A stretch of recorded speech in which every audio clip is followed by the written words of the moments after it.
తాకట్టులో ఉన్న బంగారాన్ని విడిపించి ఆ రోజు ఆన్లైన్ రేటుకే మేము కొంటాం. Sharma gold company. ప్రస్తుతం మనతో పాటు ఇస్కాన్ టెంపుల్ నుంచి ప్రణవానంద ప్రభుజీ ఉన్నారు. సర్వ మానవాళికి శ్రీకృష్ణ పరమాత్ముడు జీవన్ ముక్తిని, జీవన్ మార్గాన్ని ఏ విధంగా చూపించారనేది వారి మాటల ద్వారా మనం తెలుసుకుంటూ ఉన్నాము.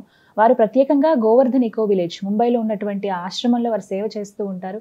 శ్రీకృష్ణ భగవానుడి గురించి, వారి లీలల గురించి ఎన్నో వీడియోస్లో మనం వారి మాటల్లో వింటూ ఉన్నాము.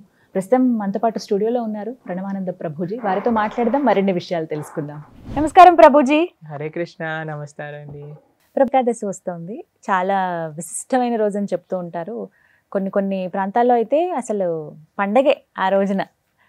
అందులోనూ ఆ రోజు స్పెషల్ దర్శనం ఉంటుంది ప్రతి ఒక్కరికి వైష్ణవ ఆలయాల్లో. ఏకాదశి వ్రతాలని కూడా ఆచరిస్తూ ఉంటారు. ఆ వ్రతాలు ఎలా చేయాలి, చేస్తే ఏమిటి అనేది కూడా చాలామంది ఒక క్వశ్చన్ అడుగుతూ ఉన్నారు. ఆచరించే విధానం చెప్పండి, అలాగే చేస్తే కలిగేటువంటి ఫలితం ఏమిటి, ఎందుకు చేయాలి అనేది కూడా వివరించండి.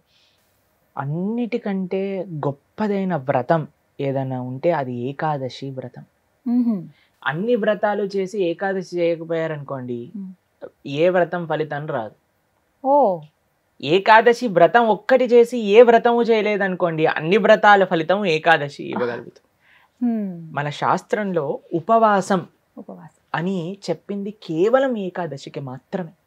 ఓ, కానీ చాలా మంది ఈ రోజు మేము ఉపవాసం చేస్తున్నామండి, ఆ రోజు ఉపవాసం చేస్తున్నామండి, అలా ఇలా చెప్తారు. కానీ ఎక్కడ కూడా అంత నియమంగా ఉపవాసం గురించి చెప్పింది మన శాస్త్రంలో, అంత నియమంగా ఉండాలి అని చెప్పింది కేవలం ఏకాదశికి మాత్రమే. విష్ణువాసరము అని అంటారు.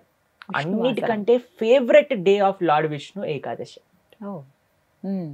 ఏకాదశి వ్రతం వల్ల అసలండి దానివల్ల వచ్చే ఆధ్యాత్మిక బెనిఫిట్స్ అనేవి మనం చెప్పలేము. ఉపవాసం అంటే ఫస్ట్ అందరూ మేము ఒకసారి ఏకాదశి వ్రతం గురించి చెప్పామండి, ఎలా ఉపవాసం ఉండాలి అన్ని విషయాలు చెప్పాక ఒకళ్ళు హ్యాండ్ రేస్ చేశారనమాట. మాకు ప్రశ్న ఉంది అని. అయితే ఏం ప్రశ్న ఉంది అని అడిగితే, ఏకాదశి రోజు ఏం తినచ్చండి అని ప్రశ్న అడిగారు అనమాట. గంట సేపు నేను లెక్చర్ ఏకాదశి ఉపవాసం ఎందుకు చేయాలి అని చెప్పాక ఏకాదశి రోజు ఏం తినచ్చు అని లెక్చర్ క్వశ్చన్ అడుగుతున్నారన్నమాట. అయితే ఉపవాసము అంటే ఏంటో ఫస్ట్ అర్థం చేసుకుందాం. ఉప అంటే దగ్గరగా, వాసం అని అంటే ఉండటం. ఉపవాసం అని అంటే భగవంతుడికి దగ్గరగా ఉండటం. ఏ ఉపవాసానికంటే ఇదే నియమం అండి. చాలా మంది ఏం చేస్తారు తెలుసా అండి, మేము ఈరోజు కటిక ఉపవాసం, నీళ్లు కూడా స్వీకరించట్లేదు అని హ్యాపీగా టీవీ ఆన్ చేసుకొని ఇలా బెడ్ పైన పడుకొని ప్రొద్దు నుంచి రాత్రి రాకే ఏ సీరియల్లో ఏ సినిమాలు చూస్తూ ఉంటారు. అయ్యా లేచి గుడికి రండి అండి, నామం లేదు, శరీరంలో ఓపిక లేదు, నిర్జల వ్రతం ఈరోజు. మనం అండి దేన్నైనా సరే ఎంత మెటీరియలిస్టిక్గా మార్చే శక్తి మానవుడి దగ్గర ఉందండి. శివరాత్రి రోజు జాగరణ చేయండి అంటే లేట్ నైట్ షోలు వాటిలలో సినిమా థియేటర్లో కూర్చొని జాగరణ చేస్తుంటారు. శివుడు పాపం ఏమనుకుంటాడో, ఎంత బాధపడతారో ఇలాంటి వాళ్ళని చూసి ఆశ్చర్యం వేస్తుంది.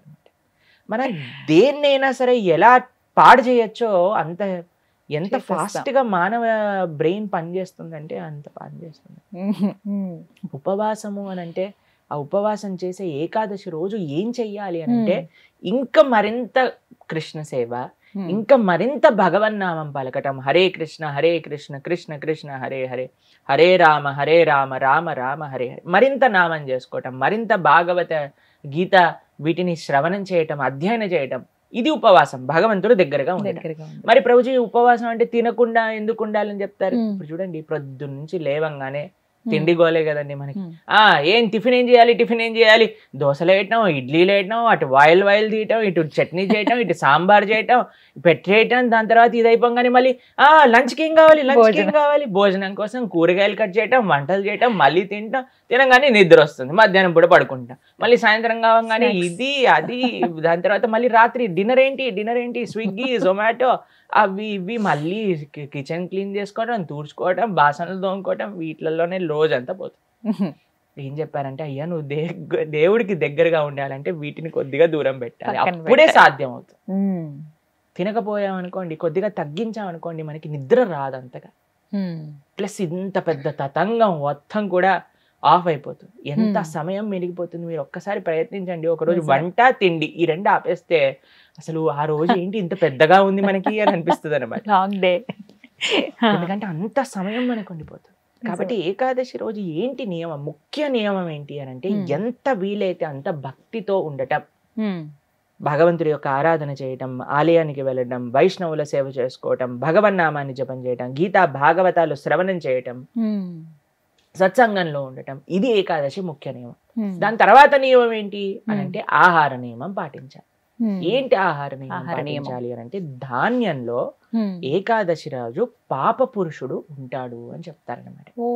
ధాన్యం అని అంటే రైస్, దాల్, పప్పులు, తర్వాత గోధుమలు, తర్వాత వరి, వీటన్నిటిలో అనమాట. కాబట్టి ఆ రోజు మనం వీటి నుంచి దూరంగా ఉండి మరి ఏం స్వీకరించవచ్చు, పాలు, పండ్లు. తర్వాత మీకు అవి కూడా కాదండి, మరి మాకు ఇంకా శరీరం సహకరించట్లేదు, కొంతమంది ఉంటారు కదండి, బీపీ ఉంటుంది, షుగర్ ఉంటుంది, అటువంటి వాళ్ళు ఏం చేస్తారు అని అంటే మీకు సగ్గు బియ్యం అని దొరుకుతాయి, లేదా కొర్రలు అని దొరుకుతాయి అనమాట. వాటిని ఇవన్నీ కొన్ని ఏకాదశి రోజు స్వీకరించవచ్చు అని ఎలవ్ చేసినాం అనమాట. కాబట్టి ఇప్పుడు సరే రోజు సాబుదానా సగ్గుబియ్యం ఎలవ్ చేశారంటే సగ్గుబియ్యం పాయసం, సగ్గుబియ్యం వడలు, సగ్గుబియ్యం ఉప్మా, అన్ని ఒక 10-15 రకాలు చేసుకొని తినమని చెప్పట్లేదండి మేము. ఎవరికైతే వీలుంటుందో ఒక్క రకం చేసుకోండి, వాటిని ఆహారాన్ని స్వీకరించి శరీరం బాగుండేటట్టుగా చూసుకొని భగవంతుడి యొక్క సేవలో పెట్టుకో. కాబట్టి ఏకాదశి ప్రధాన నియమం ఏంటి అని అంటే భగవంతుడి దగ్గరగా ఉండట. కానీ కొంతమంది కటిక ఉపవాసం అని ఉంటారండి, నీళ్లు మాత్రమే స్వీకరిస్తారు ఆ రోజు, నీళ్లు కూడా స్వీకరించరు, దాన్ని కటిక ఉపవాసం అంటారు, నిర్జల వ్రతము అని అంటారు అనమాట. చెయ్యండి ప్రభుజీ, మేము నిర్జల చేస్తూ బ్రహ్మాండంగా ప్రొద్దు నుంచి రాత్రి దాకా జపం చేసుకునే శక్తి మా దగ్గర ఉంది అని అంటే పర్ఫెక్ట్. లేదండి మాకు ఏదన్నా లోపలికి వెళ్ళండి, మాకు బ్రెయిన్ పనిచేయదు అని అన్న వాళ్ళు పాలు స్వీకరించండి, లేదండి పండ్లు స్వీకరించండి, లేదండి సగ్గుబియ్యంతో కొద్దిగా అలా ఉండొచ్చా? ఇందాక మీరు అన్నారు కటిక ఉపవాసం కనీసం. చాలా మంది భక్తులు ఉంటారు, మా ఆశ్రమంలో ఎంతో మంది ఉంటారు.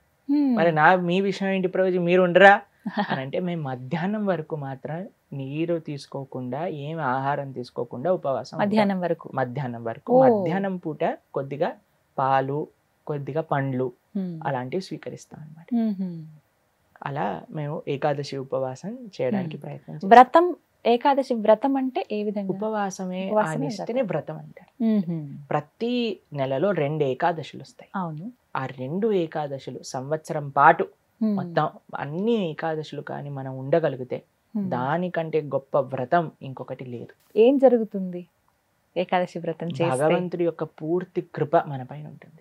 ఏకాదశి భక్తి జనని అని అంటారు. మన మనసులో భగవంతుడి పట్ల ప్రేమ కలుగుతుంది, దానికంటే గొప్ప వరం ఇంకేం కావాలండి? నిజమే కదా. కాబట్టి ఏకాదశి వ్రతం తప్పకుండా చేయాలి. అందరూ కూడా ఆ ఏకాదశి వ్రత మహాత్యాన్ని తెలుసుకోండి, చక్కగా ఏకాదశి వ్రతాన్ని ఆచరించడానికి ప్రయత్నం చేయండి. ఇప్పుడు వైకుంఠ ఏకాదశి చాలా అద్భుతమైన రోజు, మీరు సంకల్పం తీసుకొని ముందుకెళ్ళడానికి. చాలా మంది మమ్మల్ని అడుగుతుంటారు, రోజు మా ఇంట్లో ఎవరో వెళ్ళిపోయారు, లేదా మాకు మైల్ ఉంది, అశౌచం ఉంది, మీరు ఎలా ఉన్నా ఏం జరుగుతున్నా ఏకాదశి మాత్రం పాటించవచ్చు, దాంట్లో ఏం ప్రాబ్లం. ఆ రోజు ఖచ్చితంగా ఇవి వింటే బాగుంటుంది, ఇవి పఠిస్తే బాగుంటుంది. భాగవతం వినాలి, భాగవతం చదువుకోవాలి, భగవన్నామం జపం చేయాలి, కీర్తన చేసుకోవాలి, ఆలయానికి వెళ్ళాలి, కృష్ణుడికి తులసితో అర్చన చేయాలి. ఇవన్నీ ఏకాదశికి చాలా మంచి. ఆ రోజున ప్రత్యేకించి ఉత్తర ద్వార దర్శనం ఉంటుంది. అవును, వైకుంఠ ద్వార దర్శనము అని అంటారు. అన్ని ఆలయాలలో మనకి కలుగుతుంది. చక్కగా దర్శనం చేసుకొని వైకుంఠ ఏకాదశి కాదండి, అన్ని ఏకాదశులకి ఇవే నియమాలు. భగవద్ ఆరాధన, భగవన్నామ జపం, భాగవత స్మరణ, ఇవే అన్ని ఏకాదశి.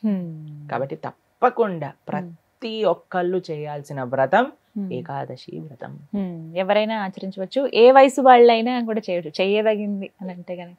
ఎస్, చేయగలమన్న ఓపిక ఉండాలి, ఆ ఆసక్తి, ఆ నిష్ట ఉంటే ఖచ్చితంగా ఎవరైనా పాటించవచ్చు అంటారు. చాలా సంతోషం ప్రభుజీ, నమస్తే. హరే కృష్ణ. సుమన్ టీవీలో మీ పర్సనల్ అండ్ బిజినెస్ ప్రమోషన్స్ కోసం కింది నెంబర్కి కాంటాక్ట్ చేయండి.